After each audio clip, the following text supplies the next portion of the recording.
ನಾವು ಪ್ರತಿಭಟನೆ ಮಾಡ್ತಾ ಇರೋದು ಅಬಕಾರಿ ಇಲಾಖೆಯಲ್ಲಿ ಲೂಟಿ ನಡೀತಾ ಇದೆ. ಪ್ರತಿ ವೈನ್ ಸ್ಟೋರು ಬಾರ್ಗಳು ಮಂತ್ಲಿ ಫಿಕ್ಸ್ ಆಗಿದೆ. ಇವರು ಗಾಂಧೀಜಿಯವರ ಹೆಸರನ್ನ ಹೇಳ್ತಾರೆ, ನಾವು ಗಾಂಧೀಜಿ ಫಾಲೋಯರ್ಸ್ ಅಂತ. ಇಡೀ ರಾಜ್ಯದಲ್ಲಿ ಇವತ್ತು ಹೊಸದಾಗಿ ಸುಮಾರು 1,500 ಇಂದ 2,000 ಹೊಸ ಲೈಸೆನ್ಸ್ ಅನ್ನ ಕೊಟ್ಟಿದ್ದಾರೆ. ಇದು ಗಾಂಧೀಜಿಯವರಿಗೆ ಇವರು ಕೊಡ್ತಾ ಇರೋ ಗೌರವನ. ಇದು ಒಂದೊಂದು ಲೈಸೆನ್ಸ್ ಕೊಡಬೇಕಾದ್ರೂ 2 ರಿಂದ 2.5 ಕೋಟಿ ಲಂಚ ಇವತ್ತು ರೆಡ್ ಹ್ಯಾಂಡ್ ಆಗಿ ಸಿಕ್ಕಾಕೊಂಡಿದ್ದಾರೆ.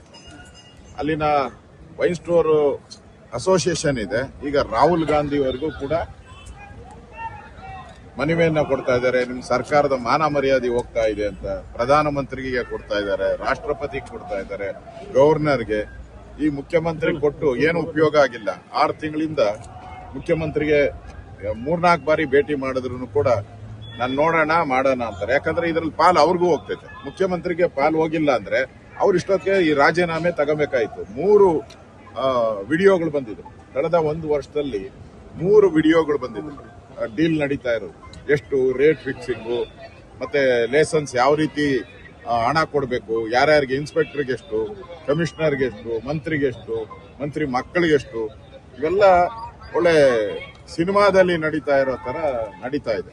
ಇಷ್ಟಾದ್ರೂ ಕೂಡ ಮುಖ್ಯಮಂತ್ರಿಗಳು ಕಣ್ಣು ಕಾಣದ ರೀತಿಯಾಗಿ ಧೃತರಾಷ್ಟ್ರನ ರೀತಿ ನಿಂತಿರೋದು ನೋಡಿದ್ರೆ ಇದರಲ್ಲಿ ಅವ್ರ ಪಾತ್ರನೂ ಇದೆ. ಮಂತ್ರಿನೂ ಹೇಳಿದ್ದಾರೆ, ನನಗೆ ಇರೋದು 3 ಜಿಲ್ಲೆ ಕೊಟ್ಟಿದ್ದಾರೆ, ಉಳಿದಿದ್ದೆಲ್ಲ ಬೇರೆ ನೋಡ್ಕೊಂತ ಇದ್ದಾರೆ ಅಂತ ಸ್ವತಃ ಮಂತ್ರಿಯ ಬೆಂಬಲಿಗರೇ ಹೇಳ್ತಾ ಇದ್ದಾರೆ. ಅಂದ್ರೆ ಇದು ನನಗನ್ಸ್ತೈತೆ ಕರ್ನಾಟಕದ ಇತಿಹಾಸದಲ್ಲಿ ಹಿಂದೆ ರಾಮಕೃಷ್ಣ ಹೆಗಡೆ ಅವರು ಇದ್ದಾಗ ಲಿಕ್ಕರ್ ಒಂದು ದೊಡ್ಡ ಹಗರಣ ಆಗಿ ಇಡೀ ಸರ್ಕಾರನೇ ಹೋಗುವಂತ ಪರಿಸ್ಥಿತಿ ಆಗಿದೆ.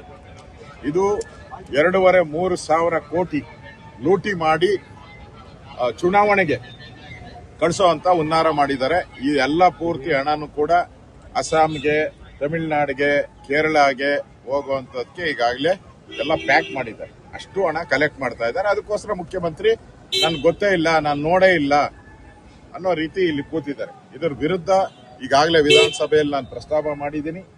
ಮತ್ತೆ ಇವತ್ತು ಪ್ರತಿಭಟನೆಯನ್ನು ಗಾಂಧಿ ಸ್ಟ್ಯಾಚ್ಯೂ, ಯಾವ ಸರ್ಕಾರ ನಾವು ಗಾಂಧಿ ಅನುಯಾಯಿಗಳು ಅಂತ ಹೇಳ್ತಾ ಇರೋ ಅದೇ ಸರ್ಕಾರ ಈ ಅಬಕಾರಿ ಲೈಸೆನ್ಸ್ಗಳನ್ನು ಹಳ್ಳಿಗಳಲ್ಲಿ ಮನೆಗೂ ಡೋರ್ ಡೆಲಿವರಿ, ಮನೆಗೂ ಡೋರ್ ಡೆಲಿವರಿಯನ್ನು ಮಾಡ್ತಾ ಇದ್ದಾರೆ.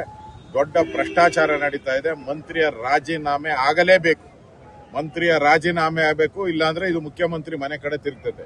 ನೆಕ್ಸ್ಟ್ ನಾವು ಮುಖ್ಯಮಂತ್ರಿಯ ರಾಜೀನಾಮೆನೂ ಕೇಳ್ತೀರಿ. ಮಂತ್ರಿ ರಾಜೀನಾಮೆ ತಗೊಂಡಿಲ್ಲ ಅಂದ್ರೆ ಮುಖ್ಯಮಂತ್ರಿ ರಾಜೀನಾಮೆ ತಗೊಂಡು ವಿಶೇಷ ಅಧಿವೇಶನ ಕರೆದು ಸರ್ಕಾರನೇ ಪ್ರತಿಭಟನೆ ಮಾಡ್ತಾ ಇರುವಂತದ್ದು. ಅವ್ರಿಗೆ ಗೌರವ ಇಲ್ಲ ರೀ. ಒಂದು ಸರ್ಕಾರ ಕಾನೂನು ಸುವ್ಯವಸ್ಥೆಯನ್ನ ಕಾಪಾಡೋದು, ಸರ್ಕಾರ ನಡೆಸೋದು ಅವ್ರ ಜವಾಬ್ದಾರಿ. ಅಂತವರೇ ಬೀದಿಗಿಳಿದು ಮಾಡ್ತಾರೆ ಅಂದ್ರೆ ಎಷ್ಟು ಬರ್ಗೆಟ್ ಹೋಗಿದ್ದಾರೆ ಇವರು, ಎಷ್ಟು ಕಾನೂನು ಸುವ್ಯವಸ್ಥೆಯನ್ನ ಹಾಳು ಮಾಡಿದ್ದಾರೆ ಅಂದ್ರೆ ಜನರ ಮನಸ್ಸನ್ನ ಡೈವರ್ಟ್ ಮಾಡಕ್ಕೋಸ್ಕರ ಮಾಡ್ತಾ ಇರುವಂತ ಒಂದು ಪ್ರತಿಭಟನೆ ಇದು. ನಾಚಿಕೆ ಆಗ್ಬೇಕು. ಒಂದು ಸರ್ಕಾರ ನಡೆಸೋರು ಈ ತರ ಎಲ್ಲ ಪ್ರತಿಭಟನೆಯನ್ನ ಮಾಡಿದ್ರೆ ಜನಕ್ಕೆ ಏನ್ ಕಾನ್ಫಿಡೆನ್ಸ್ ಮಾಡ್ತದೆ? ಬೇಲಿನೇ ಎದ್ದು ಹೊಲ ಮೇಯೋ ಸ್ಥಿತಿಗೆ ಬಂದಿದೆ. ಕಾನೂನು ಸುವ್ಯವಸ್ಥೆ ಕಾಪಾಡೋ ಅಂತಾರೆ, ಬೀದಿಗಿಳಿದು ಹೋರಾಟ ಮಾಡ್ತಾರೆ ಅಂತ ಹೇಳಿದ್ರೆ ಈ ಸರ್ಕಾರಕ್ಕೆ ಮಾನ ಮರ್ಯಾದೆ ಏನು ಇಲ್ಲ, ಗೌರವ ಇಲ್ಲ. ಮುಖ್ಯಮಂತ್ರಿ ಆದ್ರೂ ಬುದ್ಧಿ ಹೇಳ್ಬೇಕಾಯ್ತು. ಅವರು ಇದಕ್ಕೆ ಬೆಂಬಲವನ್ನ ಕೊಡ್ತಾ ಇದ್ದಾರೆ ಅಂದ್ರೆ ಎಂಟೈರ್ ಸರ್ಕಾರ ಇವತ್ತು ಭ್ರಷ್ಟಾಚಾರದಲ್ಲಿ ಮುಳುಗಿದೆ. ಅದನ್ನ ಡೈವರ್ಟ್ ಮಾಡಕ್ಕೋಸ್ಕರ ಮತ್ತು ಇವರಿಬ್ಬರ ಜಗಳ, ಮುಖ್ಯಮಂತ್ರಿ ಚೇರ್ ಜಗಳ, ಇದನ್ನ ಡೈವರ್ಟ್ ಮಾಡಕ್ಕೋಸ್ಕರ ಕೇಂದ್ರ ಸರ್ಕಾರದ ಮೇಲೆ ಗೂಬೆ ಕೂಸಕ್ಕೋಸ್ಕರ ಇವತ್ತು ಪ್ರತಿಭಟನೆಯನ್ನ ಮಾಡ್ತಾರೆ.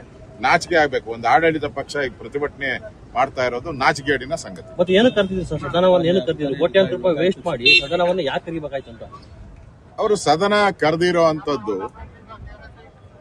ಇಲ್ಲಿ ಇವರಿಬ್ಬರ ಜಗಳ ಏನ್ ನಡೀತಾ ಇದೆ ಮುಖ್ಯಮಂತ್ರಿ ಕುರ್ಚಿಗೋಸ್ಕರ, ಅದನ್ನ ಒಂದ್ ಸ್ವಲ್ಪ ಡೈವರ್ಟ್ ಮಾಡೋಣ ಅಂತ ಮಾಡಿದ್ರು. ಇದಾಗ್ಲಿಲ್ಲ. ಇಲ್ಲಿ ಕರೆದಿದ್ದು ಸದನ ರಾಜ್ಯಪಾಲರ ವಂದನೆ ಮಾಡಕ್ಕೋಸ್ಕರ. ಇಲ್ಲಿ ರಾಜ್ಯಪಾಲರಿಗೆ ಅಗೌರವ ಮಾಡೋದು, ರಾಜ್ಯಪಾಲರಿಗೆ ಅವಮಾನ ಮಾಡೋದು, ಓಡಿ ಹೋದರು ರಾಜ್ಯಪಾಲರು ಅಂತ ಹೇಳೋದು, ಇದೆಲ್ಲ ಗೌರವ ತರತಕ್ಕಂಥದ್ದಲ್ಲ.